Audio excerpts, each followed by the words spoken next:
The scene opens with a cold, echoing silence in the royal courtroom. Ariadne kneels before the princess, her shoulders hunched, her face shadowed with despair. Princess, leaning forward with a smug smile. So, you finally understand where you belong, Ariadne.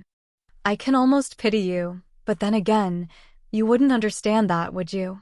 The princess frames Ariadne because she is also love within him. Ariadne looks up briefly, her gaze hollow. Her lips quiver as she searches for words, but no one expects her to respond. Her position at the princess's feet speaks volumes. The prince's words sting, carrying years of disdain and resentment. Ariadne clenches her fists, feeling the weight of her past mistakes hanging over her like a shadow. Princess, gaze sharpening with a cruel satisfaction, you were always the perfect scapegoat, you know. So flawed, so desperate, always fumbling. And now, all that you've done, look where it's brought you. Ariadne's voice is barely audible, a whisper clawing out from her broken spirit. Ariadne, you may have everything, but you'll never have love either. The princess's smile vanishes momentarily, her eyes narrowing.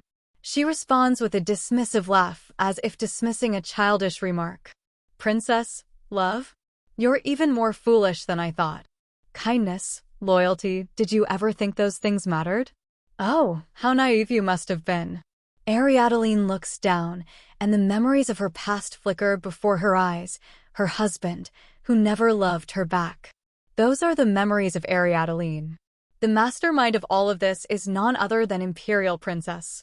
Later, in a secluded room, Ariadne examines herself in a dimly lit mirror. Her reflection is haunted, tired eyes meeting her own. She touches the faint scars on her arms and throat. Every time she tried to kill herself, the time rewind, but scars of her body remains. Ariadne, whispering to herself, why can't it end? Each time, I die, and yet I wake again. Why can't I just be free of this? She pulls back her sleeve to reveal more wounds. She touches them with a hollow, almost absent look, her fingers tracing the scars that speak to her despair. Finally, she comes to a decision. Ariadne, this time, I'll change the place. I won't be found again.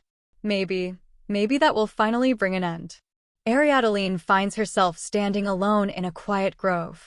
Trees loom above her, their branches casting ghostly shadows on the ground. She gazes up, searching for a strong enough branch. A faint wind stirs the leaves as she ties a rope to the tree, her movements slow, resigned, as if performing a ritual she has prepared for her whole life.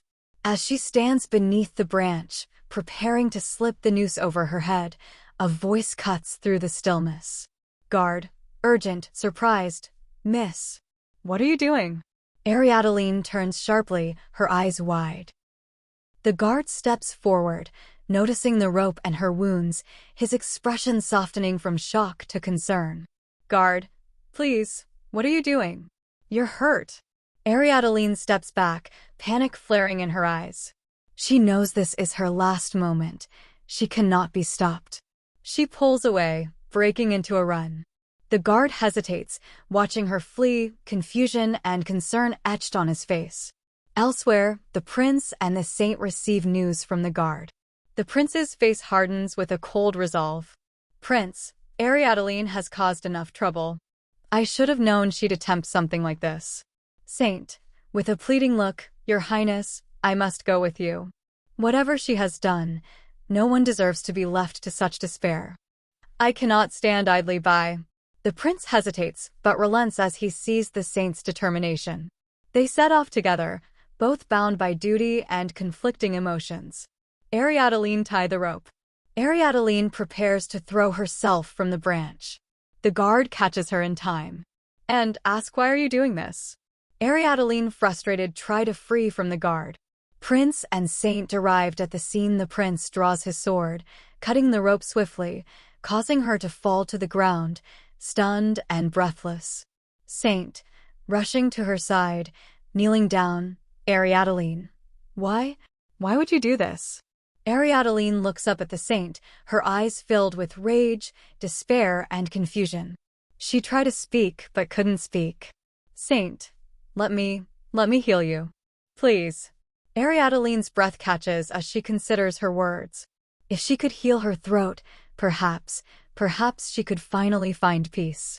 Her heart, long shut off from hope, trembles at the possibility. So she won't have to die anymore.